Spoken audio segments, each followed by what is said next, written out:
Welcome back to the GCN Racing News Show. Coming up this week, doing the double-double, how Remco Evenepoel and Grace Brown made history at the World Championships in Zurich. I'll also look back at a brilliantly entertaining Tour of Luxembourg and a duo of races in Belgium, which have been pretty good for Tim Merlier.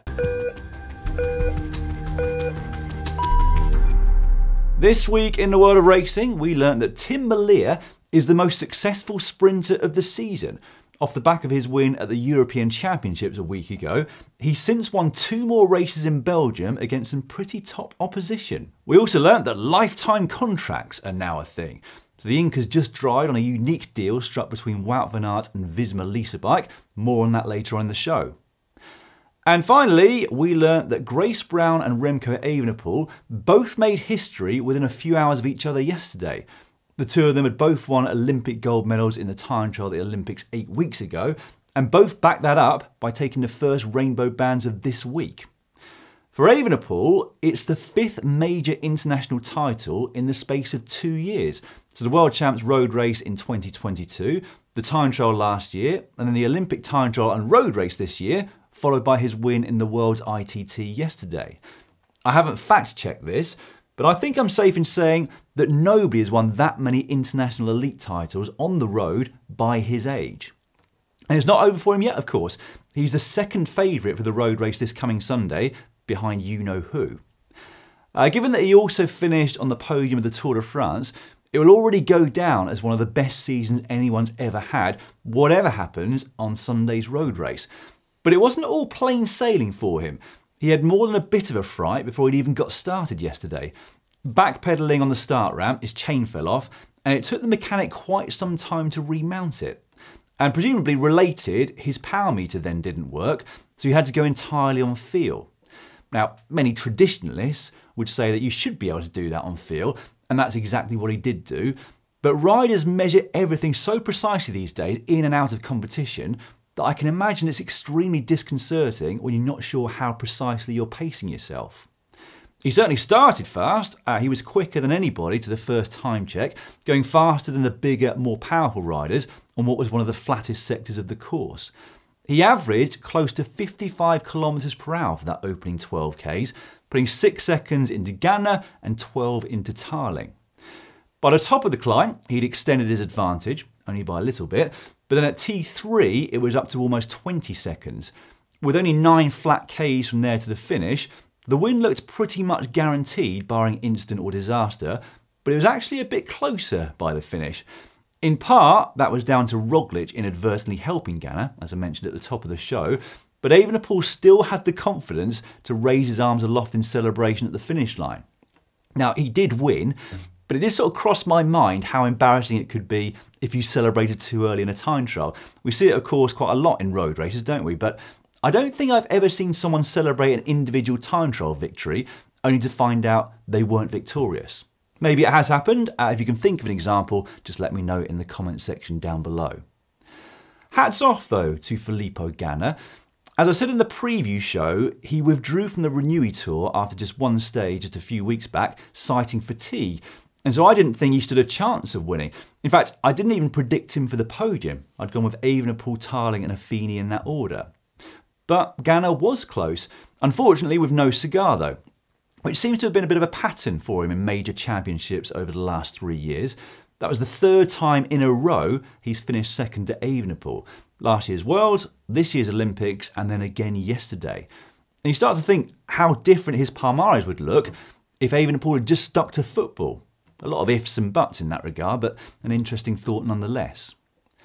3rd, and therefore the bronze medal on the day, was Edoardo Affini of Italy, who suddenly seems to have found great legs.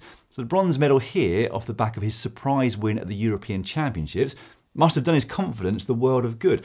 And I wouldn't be at all surprised if he and his team, Visma Leasebike, invest a bit more time and money into honing his TTing in preparation for next season. He's clearly got the strength. The most disappointed man on the day, though, has to be Jay Vine. In my preview, I said I didn't see him threatening the podium positions, but I was completely wrong there. At the second time check, he was lying in 3rd position, 20 seconds behind Ganna, but 20 seconds ahead of Affini. But somewhere after that, he crashed. We didn't see it, it was off camera, but judging by the way he looked as he crossed the finish line, it was quite a nasty one.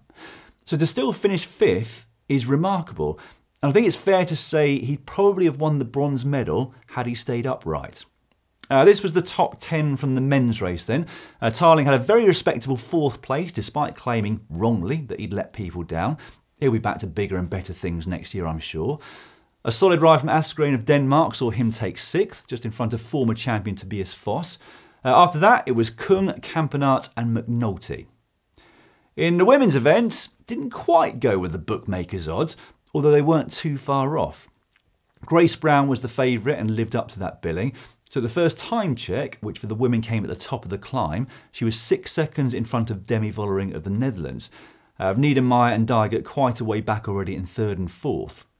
By the second time check though, Vollering had turned the tables and was almost 9 seconds in front of Brown. But the Australian had paced things well and had enough left in the tank to reverse the trend and take her first ever world title.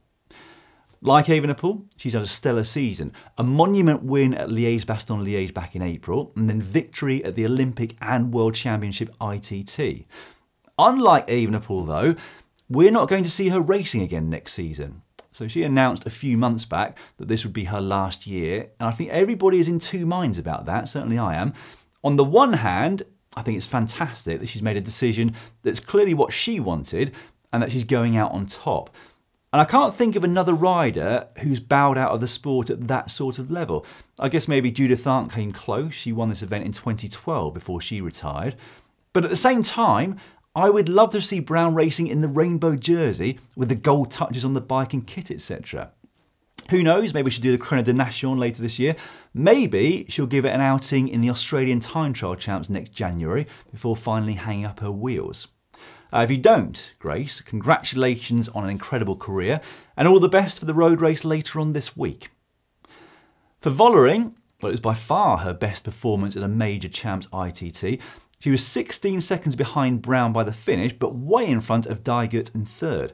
And I think that's probably an ominous sign for the road race later on this week. She is clearly on top form. Behind Dijgert, it was the young Antonia Niedermeyer of Germany, who not only took 4th in the elite, but also the U23 title. Kopecky was never really in the game and came away with 5th, and then it was Schweinberger, Henderson, Van Dijk and Labou in 9th. In 10th, it was Amber Neben, who is still going ridiculously strong at the age of 49. That was her 17th participation at the event, and she's only been outside the top 10 twice. And one of those was at her first participation, which was in Zolder 22 years ago. Now, to put that into some sort of context, I was racing in Zolder in 2022 in the under-23 road race. I crashed and lost 4 teeth, which is why I didn't get a medal, in case you're wondering. Just before I move on, if you haven't already watched our World Championships preview show, make sure you check it out. It's got all the information on the road race routes and the riders ahead of the big elite races at the end of this week. You can find it right here on the GCN Racing YouTube channel. And whilst I'm plugging, we've got a couple of new t-shirt designs in the GCN shop, including the one that I'm wearing today. So if you'd like to buy one, which is a great way to support us in doing what we do, just head over to shop.globalcyclingnetwork.com. On to the other races from last week now, and I'll start with the Tour of Luxembourg. As I said at the start, it was a really fantastic race this year. Mathieu van der Poel took the first stage in an uphill bunch sprint that he made look easy. However, the major hurdle in defending the lead was the fact that his team had been blighted by illness just before the race, so he only had 2 teammates. He had no problems on stage 2. Other teams helped control for a sprint, which was won by Mads Pedersen. But on stage 3, things got a bit out of control. A brilliant ride there from Soudal Quickstep's Mari van Sevenant saw him take a solo win, and with that, the leader's jersey. An individual time trial the following day put Mathieu van der Poel back into the lead, but it was very tight at the top going into the 5th and final stage yesterday. So he went into it with just a 3-second lead over Ayuso, who'd won the time trial, and Van Sevenant, with a further 6 riders also within a minute. He looked very relaxed about it all, perhaps a little bit too relaxed.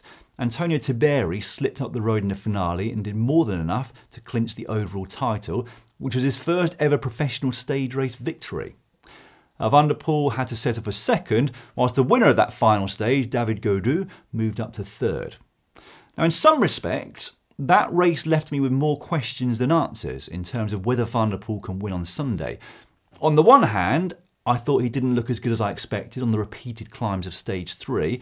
There was a point there where he was distanced by the likes of Hirschi before he clawed his way back on.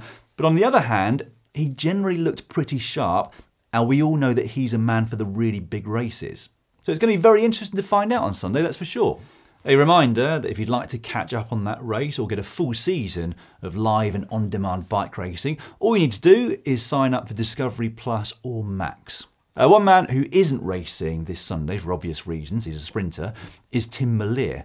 But he is a winning machine right now. So off the back of the European road title a week or so ago, he won the Championship of Flanders on Friday ahead of De Klein and Philipsen, and then the Alpecin Hoekse Pijl ahead of Meers and Kooi yesterday. So that takes him up to 16 wins already this season.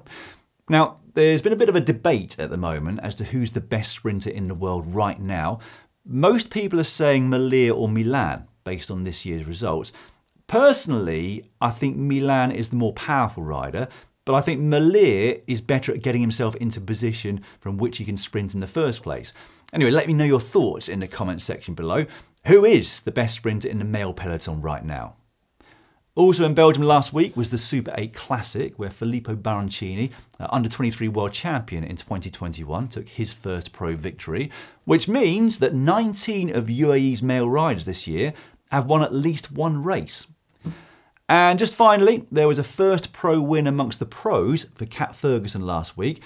She won the opening stage of the AD Tour de Semoire on Saturday. A reminder, she'll be competing at the Junior World Champs this week. Or at least we hope she is. Unfortunately, she fell ill overnight after that win and was forced to abandon the race on the second and final stage.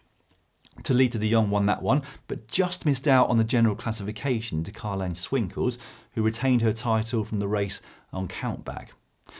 Right, I will finish with another wrap-up of all the transfer announcements from last week. And the biggest news wasn't really a transfer at all, but rather a contract extension, unlike one we've ever seen before. Wout van Aert has signed a career-long contract with Visma Lease Bike. Now, we obviously don't know the details, of which I'm sure there are many, there has to be, but it's the latest example of how cycling's top talents are being pinned down to longer and longer contracts.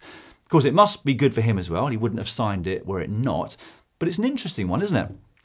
Chloe Dugert has also extended her contract with Canyon Strand that will see her remain there until at least the end of 2026, which means they have retained almost all of their top talent for the next couple of years. Probably the biggest actual transfer then was Jan Tratnik. So after a couple of years at Visma Lease Bike, he'll be heading to Red Bull Bora Hansgrohe next year, where he'll rejoin Primoz Roglic. That is a great signing for them. Tratnik is such a dependable rider, isn't he, in all types of races, from the cobbled classics right through to the high mountains. German Jonas Rutsch is off to Intermarché from EF, whilst Mirai Kudus has found himself a new pro deal. He'll be with Burgos BH next season after a year with the Terengganu Continental level team. Skylar Schneider is also making her way back to the top level of the sport. She rejoins Team SD Works Pro Time, with whom she rode from 2018 to 2020. And finally, Elise Chabbey is yet another big signing for FDJ, who are arguably going to have the strongest team in the peloton next season, even without Grace Brown. So it looks like there's going to be a much more even distribution of the top talent next year in the women's peloton, over 3 or 4 teams, which should make for some fantastic racing. Right, that is all for this week. Thanks for watching, everyone. Enjoy the World Championships over the next few days, and I'll see you again next Monday to wrap it all up. Cheers.